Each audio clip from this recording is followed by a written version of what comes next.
Сәлеметсіздер ме? Адам бас бөлігі, ер адамның бас бөлігінің портретін аяқтау кезеңіне жақындадық.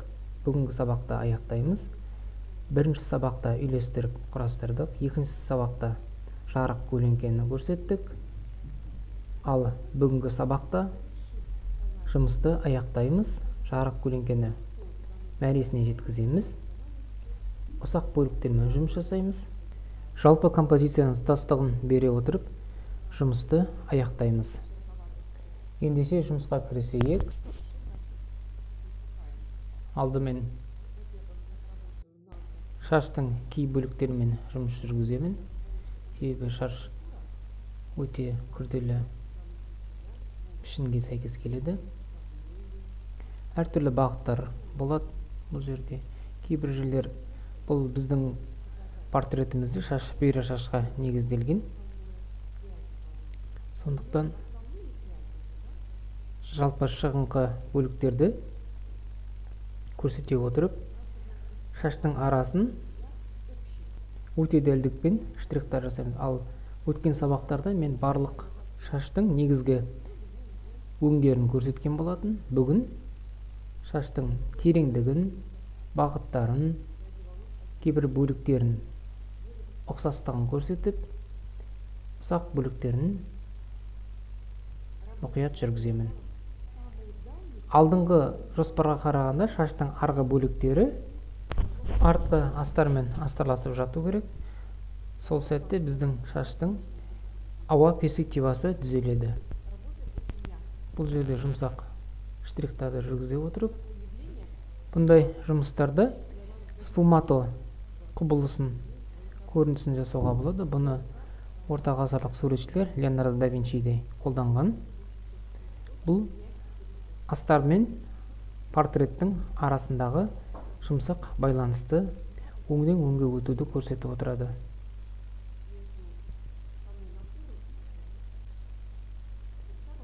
Қойылым менен фон астардың арасында бір байланыс болады, жұмсақ байланыс. Шаштың бөліктерінде нақты тегіс аяқталып қалмайды, сондықтан жұмсақ жазылу ұсынылады.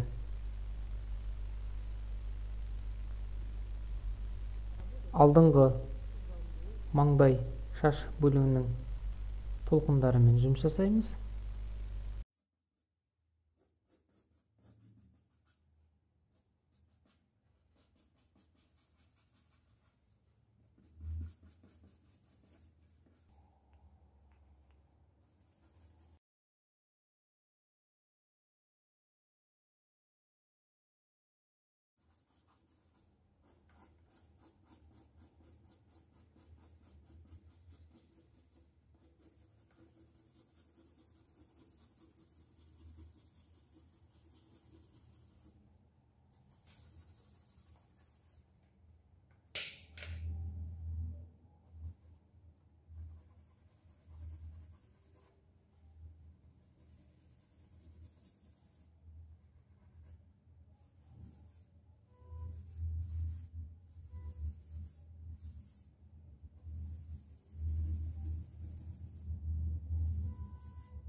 Мінекей шашты толықтырып жұмыс жасап жатырмын. бул бизде өзүнүн кайталанбас пишими менен ерекше және қызықты көрсетуге.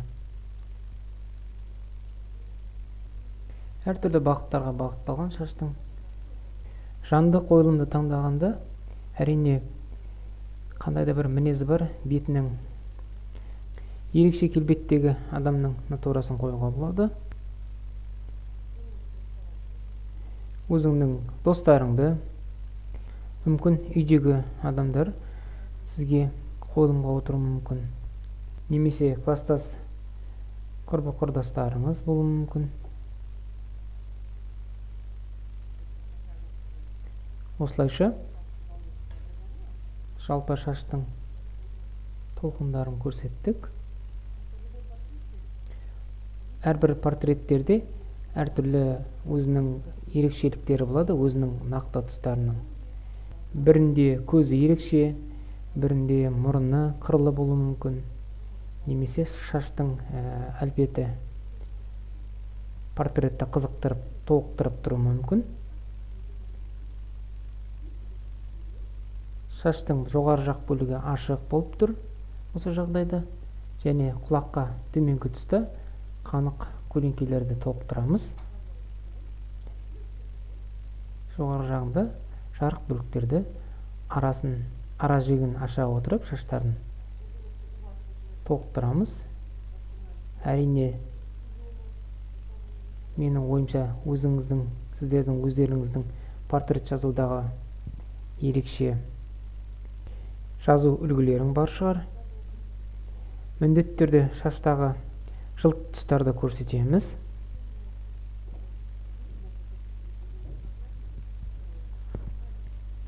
Егер қанық қою көлеңке түсіп кетіп жатса, онда жұмсақ өшіргіштің көлемімен жылт тұстарды шаштың бөліктерін көрсетуге болады.